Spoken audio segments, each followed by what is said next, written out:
பூவாக வந்திருக்கும் சாதம்.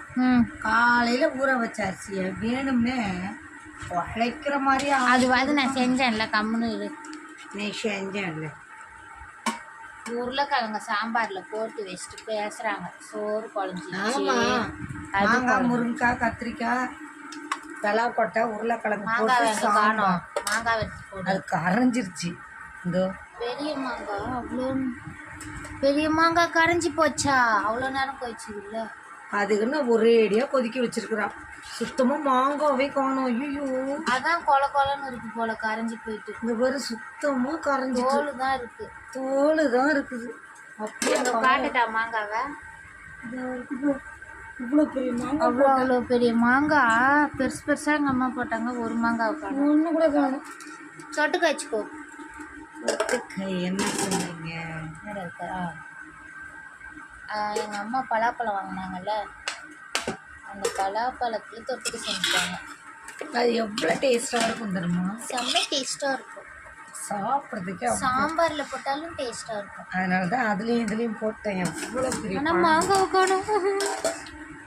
மாங்காவே காணும். மாங்காவில் ஒன்றுமே காணும். கரைஞ்சி தான் போச்சு. கரைஞ்சிரும் போல் இந்த மாங்காய். அப்போ மீன் குழம்பு வச்சா அவ்வளோ டேஸ்ட்டாக இருக்கும். கரைஞ்சி போய் புளிக்கும் மீன் குழம்பு. நேற்று ஒரு கடையில் புளி குழம்பு சாப்பிட்டோமே, மீன் குழம்புன்னு. எங்கள் அம்மா சாம்பார் வச்சா சூப்பராக இருக்கும்.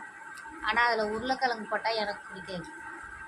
உருளைக்கிழங்கு டேஸ்ட் அழகா நான் எண்ணெயிலேயே பொரித்து உருளைக்கிழங்கு தொட்டுக்கே செஞ்சு கொடுத்துருப்பேன். நிமிந்து பார்க்கலாமே, கொஞ்சம் குனிஞ்சிக்கினே இருக்கிறாங்க.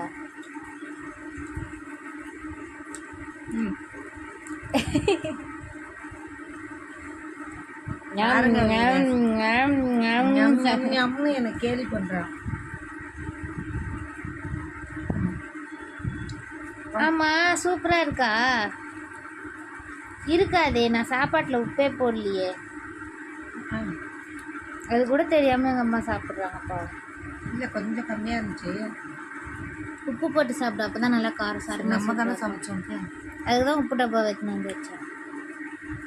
இது சாப்பிட்டு பார்க்கணுமா? அது சூப்பராக இருக்குது. நான் 2 எடுத்து சாப்பிட்டேன். செம்மையாக கொடுத்தியா? நீ செஞ்சால் நல்லா தான் இருக்கும். அன்றைக்கி என்ன செய்ய சொன்னாங்க, கேவலமாக கேச்சிட்டேன். கீழே தான் போச்சு.